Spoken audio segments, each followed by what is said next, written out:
This is the journey to one Africa. So what happened in Gabon last night? And then I started doing some research. That's why I wanted you to share that video.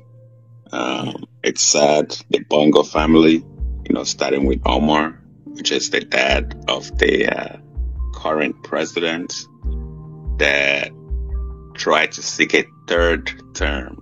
And then the military took over and said he tried to rig the election.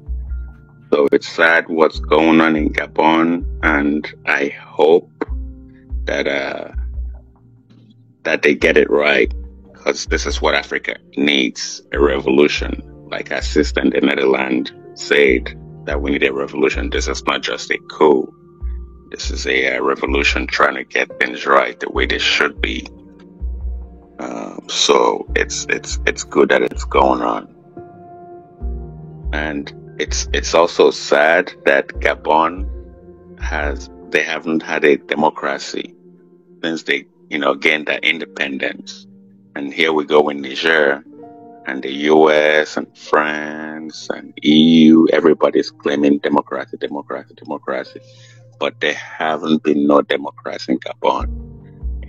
It's autocracy is what they've had in Gabon. How can one family rule for over 60 years? Makes no sense whatsoever. So I just it's a developing story, and I just hope that things get better. It's sad that one family looted the entire country with the help of France. 70% of the exports that leave Gabon goes to France. 70%. That's crazy. Guess who controls the telecommunication in Gabon? France. France controls the country. So people are asking, what is France gonna do? What is France gonna do? I don't think France can do much, because now they have Mali, they have Niger, they have Burkina Faso, and now they have Guinea, and now they have Gabon on their hands. So, like I said in the last call, they're running around like a chicken without a head, that the head is cut off. So they're gonna try to figure this out, but I think that God is working. This is divine. This is not just happening. It's not just a coincidence that for the last how many years, if you read the Bible, you see how God works in the Bible. Things just don't happen at once. It's happening slowly, and all these countries that waking up. So I'm gonna be expecting more countries to come on board, especially in the Francophone countries, and this might ignite a different type of fear in our leaders, because if the military are waking up and saying we do not want this anymore in all these countries, and the reason behind it is that the leaders are corrupt and they're looting the citizens of their countries, then these leaders will now be scared, and maybe, hopefully, God willing, they'll start doing the right thing, so they don't become the next one. So that's the hope. And the reason why I wanted you to play the documentary, and the reason why I wanted you to play the second video, is to see how all these countries, whether it be the West, China, Russia, it doesn't matter who it is, foreign countries, try to hold us down with our resources, our leaders, aid, loans. They have different ways of doing it. So, and there's another video that I watched not too long ago, where the leader of the U.S. military in Africa said that they rather have a civilian leader in Africa leading the military, like, for example, President Tinubu being the civilian leader and he being the commander-in-chief of the military, versus Africans having a military leader in place. So I don't know why he made that statement, but he said that they prefer us to have civilian leaders. Whether it's going to be because of weakness, or because they're going to be corrupt, or because of whatever the reason is, that's what they prefer. And we know what they prefer is for their own interests, not for our own interest. So we have to figure. I don't have the answer to that. We have to find out why they prefer that. But I'm praying for people of Gabon to succeed. One, in making sure the corruption leaves, and two, that they get back their resources and get their countries fixed so that people can prosper. Because just like Niger, it makes no sense. Look at how many apartments that family had in France. Look at how many cars, how many bank accounts does one person need, for Christ's sake? From all over the world, man. Can you imagine, man? That's a single short man, 60. It's crazy. And you share. Now that he's dead, I think the video said he had 30 children or something like that. Now everybody's trying to get access to the family wealth. It's crazy. Those guys, they're gonna kill each other. Like we ain't gonna do anything. They're gonna fight each other until, but we just need to take everything from them, man, from that family, bring back to the government. Like that's how it's supposed to do with all corrupted leaders in Africa. Yeah. Bankrupt all of them, everything, and then return to the country, because we know where it come from. If you were a leader and you became rich after you became a leader, that means you're stealing from the country, and you've been doing that. And people are asking, what is Tinubu gonna do? What is Tinubu gonna do regarding Gabon? ECOWAS doesn't have, they don't have a connection in terms of a bloc with Gabon, so that's outside of his reach. But Gabon is a francophone country, so France is gonna try to figure this out. So this is still a developing story. So we're gonna see how this is gonna play out. This, unlike Niger, this is about the election that just happened, and the military is saying that the election is rigged, and that's why they canceled it. They made it null and void. That's why they canceled it. They didn't just overthrow a government. They stopped an election from completing. So I don't know if this is just gonna be a temporary thing about the election, or if they're gonna try to go all the way to fix the country. So it's still developing, it's still new. So we'll see which routes they take and how far they go. You want me to tell you what I think? Tell me, please. I think they're gonna go all the way, and I think there's a big influence from what is happening right now in Niger and Burkina Faso and Mali. So I think this area, West Africa is going to bring liberation in the entire continent, and God is using those places because that's where Gabon is considered West or Central. Yeah. Gabon, of course, is kind of like Central. It's considered Central, but it's Francophone. Right. So in so many ways they are related with Mali, Burkina Faso. If what you're saying happens, then I think Senegal will be next. Oh yeah, Cameroon too. Those are countries that have been bleeding for so long. Yes. Very long time. Yes. What do you think about Nigeria? The fear will reverse. They'll start fearing their own military. The leaders, the corrupt ones especially, they'll start fearing. You don't know what to expect, man. You might even the Gabonese leader is already arrested in his own house. I'm wondering, what do you think about Nigeria? What do you think about Nigeria? What is your thought on that? Because everybody says the same thing, and I'm like, there's a awakening happening in Nigeria. Looking at people, what they say, what they talk. We know what happened last year. 2 years ago with the SARS thing. Do you think the people of Nigeria will rise up as well? So you see, all these countries that are having these problems have a very low GDP.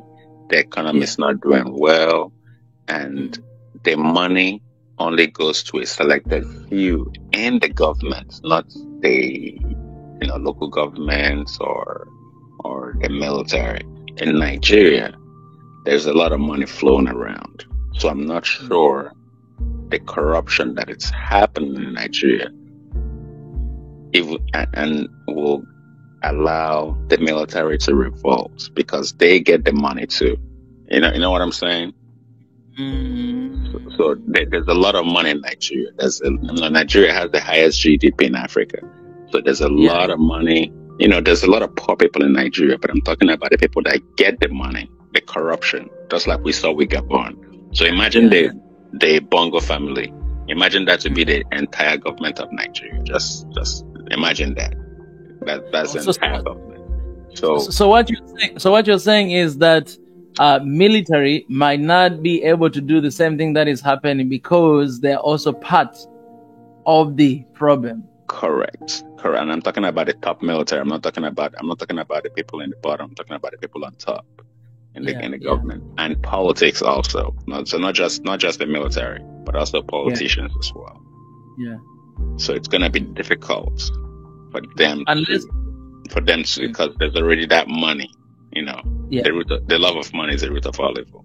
So there's already that money in the picture that might prevent them from revolting. But who knows?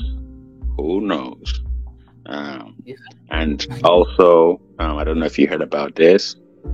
The U.S. is inviting Tinubu as the only African president in the whole continent to come visit him. Exclusive invitation to come visit him. So they already have him where they want him. They already have him.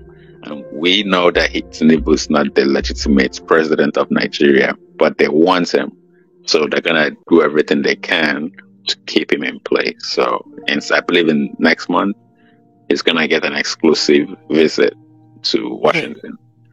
Let me tell you, this is my brother Niger. I think even right now, leaders will be scared to even go to the West.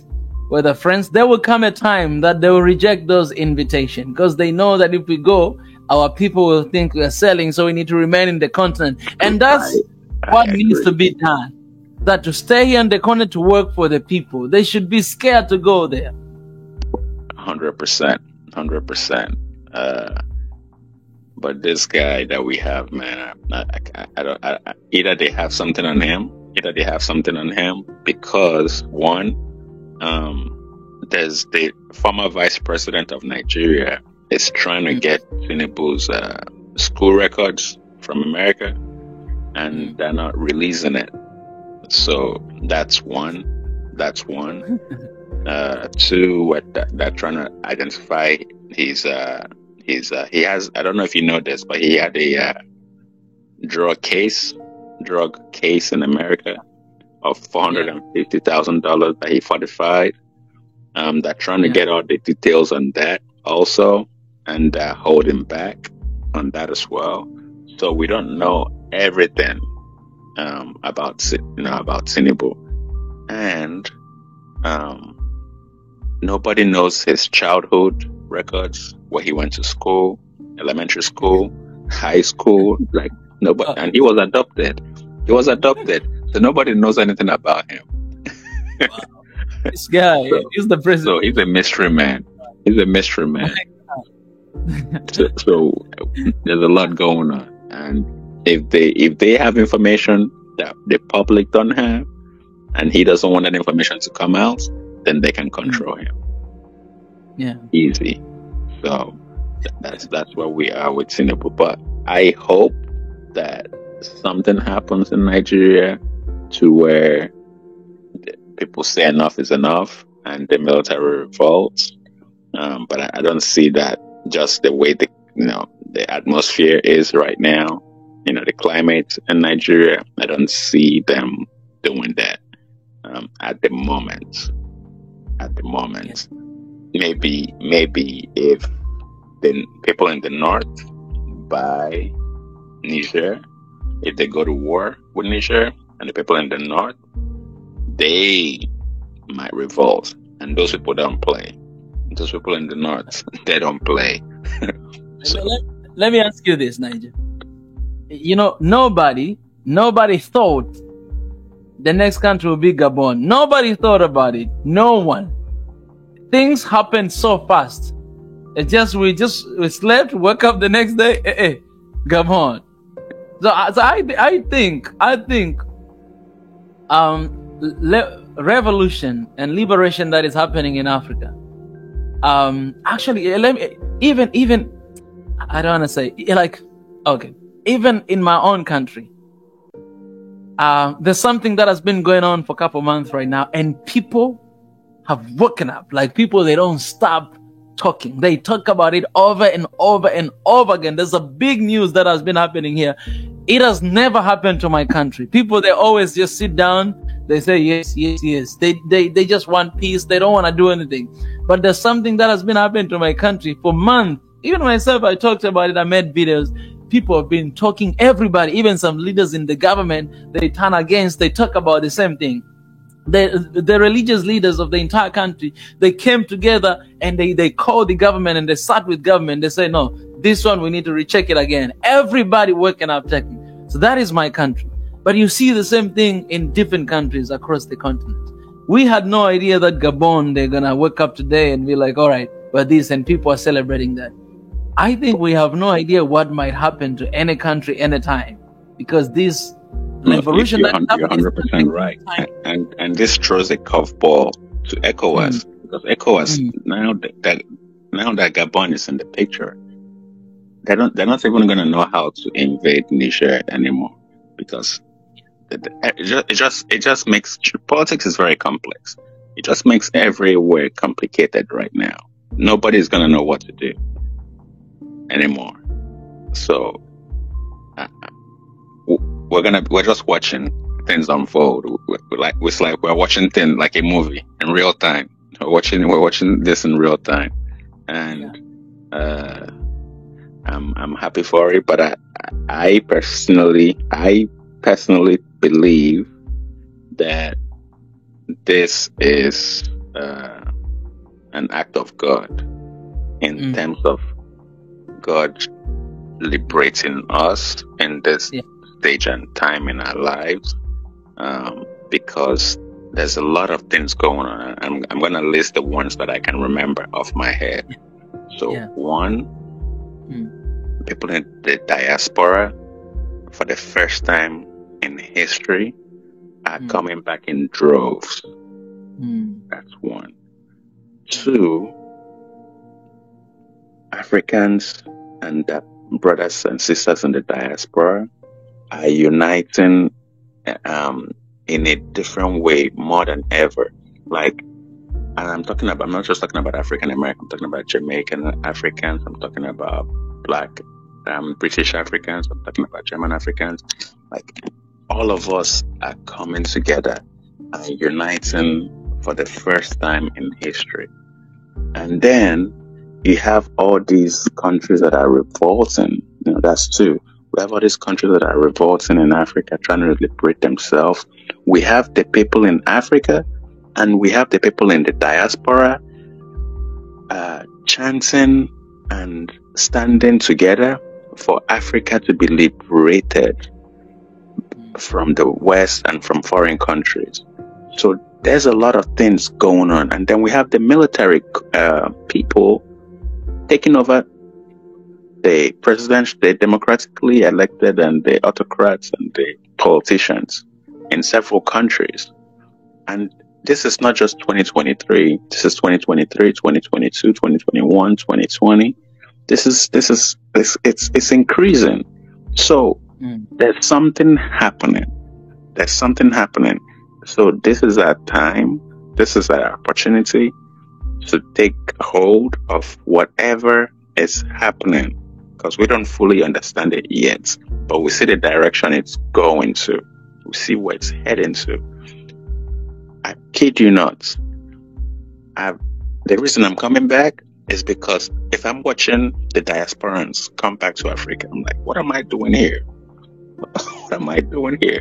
Like, it's crazy. They're coming back, and I'm the one that left 20 years ago. I'm like, I don't have to be here. I need to go back too and go help develop the country. So I'm looking at videos all over YouTube, and I'm seeing African Americans, Jamaicans, people from the Caribbean building businesses in Africa, living good, saying that they found peace in Africa. I'm like, man, I need to come back home. I can't be here. So there's a lot going on, but I just wanted to hop on the call to talk about the Bongo family. You know, what's happening in Gabon is still new, still fresh. In the next few weeks, we'll get a better picture of what's going on. But thank you for having me, and then, you know, we'll talk again. We'll talk again soon. I think there's some people in the chat that want you to share the StreamYard link again, so they can hop on and, you know, also contribute to the conversation as well. My brother Niger, I appreciate. Thank you for sharing those videos as well. It was a really beautiful insight to bring that in. I appreciate so much, man. You really played like my co-host today. So keep doing that, my brother. I need you. No, we'll keep doing it. We'll keep doing it. Actually, you know what? Before I leave out, there's something I want to share with the people. Give me 1 second. Yes, it's gonna be real quick. Yes, sir. 1 second. Let me find it. All right.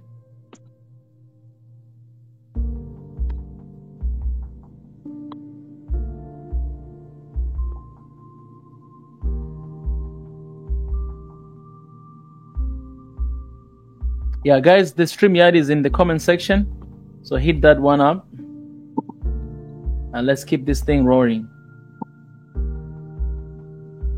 Okay, so this next video that I want to share, you know, I want people to understand what's going on in Africa. So we'll share this second video where the guy was talking about the lecture, where the guy was talking about the natural resources and how they want to keep us poor, and how they give us, you know, millions in loans and aid, and then they pay us to keep mining our resources, and we think that's a lot of money, but, you know, we get a small percentage of what they're giving us. So this video, you can play the whole video. It's 12 minutes, or you can skip the video to 5:15, and then we can just play like 2 minutes of the video. All right? All right. Which video? I just shared it.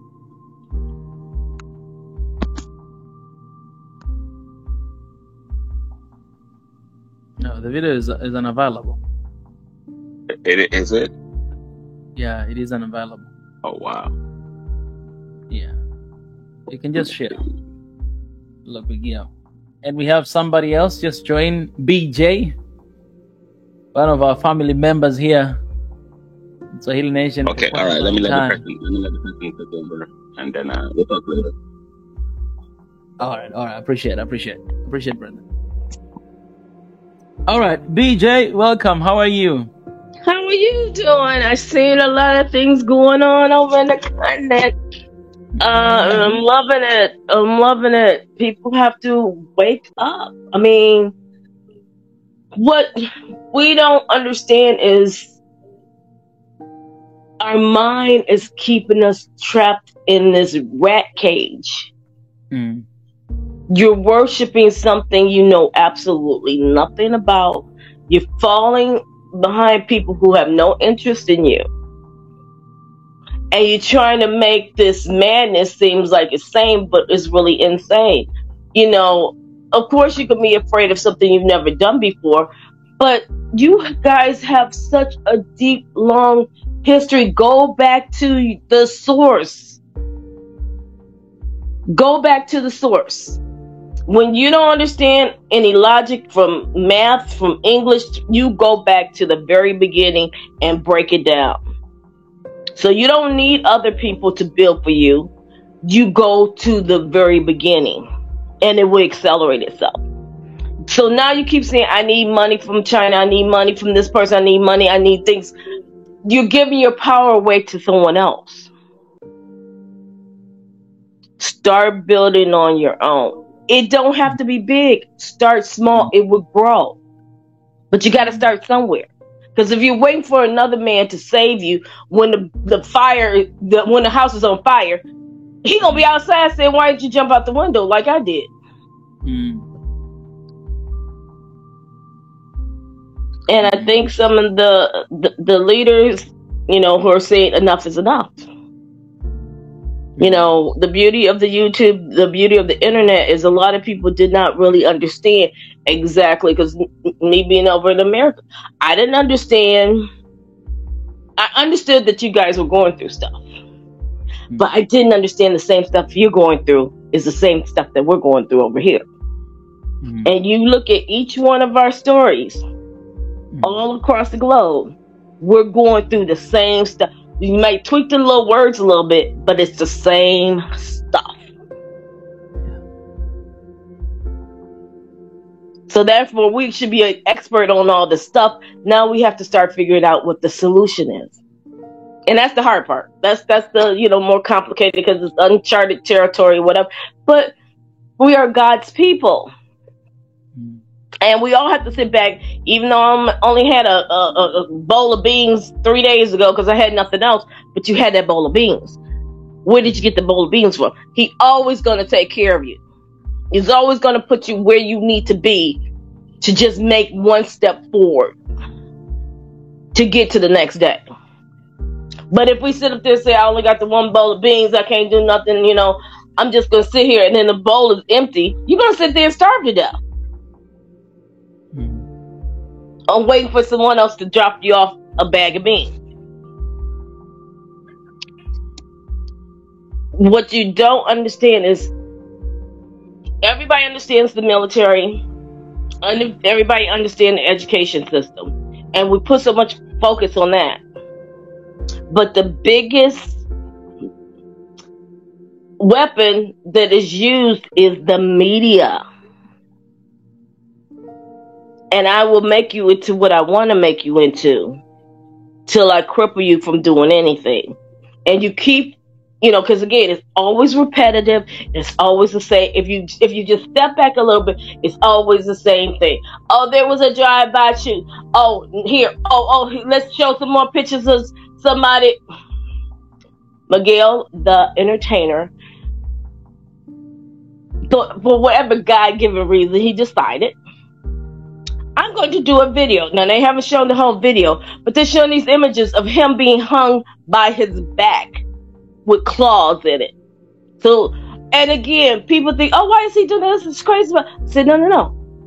That's the same thing that happened over 200 years, over 100 years ago, that they used to do to us when we were slaves. See, it's the same image. They keep repurposing it because they keep trying to repurpose that same. How do we stop them from moving? How do we cripple them into place? And you keep pushing these same images over and over and over again. And then you start saying, well, there's nothing that can be done. You need to depend on this. You need to do this. So they're telling you and trying to convince you to start believing what they're saying, when these are the same words that have been said over 100 years ago. And see, look at where you're at.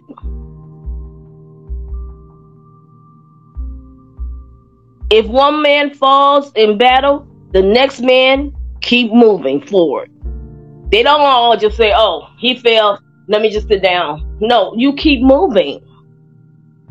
And when it's all over, you go and you bury him and you honor him and you tell his story. But if you don't continue to move in the battle, everyone's defeated. And that's what the media does. Keep them from moving.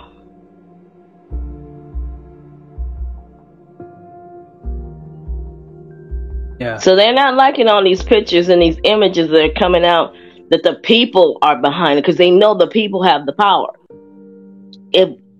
And I mean, you got the beautiful example in Cuba. How did Cuba survive all those years with all those sanctions and because they're like, you don't need the latest, greatest Mercedes-Benz. This thing can still work. Oh, I got a mechanic over here. We're going to invest in. They send their doctors everywhere. We're going to invest in what's most important. A car is just a car. It's just going to get you from point A to point B. But they want to keep us all glass-eyed looking at these little baubles that have no value. Because you were just talking about Bongo's family crying and tearing each other apart about money that has no value, that they're going to wind up keeping and taking from, and then we're going to send them to international courts, and then now we can throw all his family in jail because you done failed us and you allowed them to topple you, and now you have no purpose. And then that'll be the picture of, see what happens in Africa. You know, these people are just corrupt. They're just corrupt. They're just corrupt. Where our people who are corrupt, they might get a 3-second flash on the news and you don't hear nothing from them. They don't show their families. They don't show their wives. They don't show nothing. And then the next news cycle come on and you can't even remember who it was. And then eventually you try to look for it and they scrub it off the internet.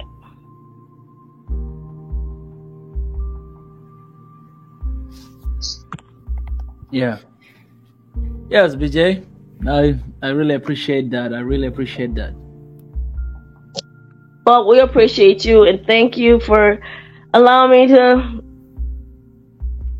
come on and say some words. We're behind you over here. You guys keep fighting the good fight, because the battle is not over, but the war will be won. Yeah. I appreciate that. Thank you so much. You guys take care. Yeah. All right.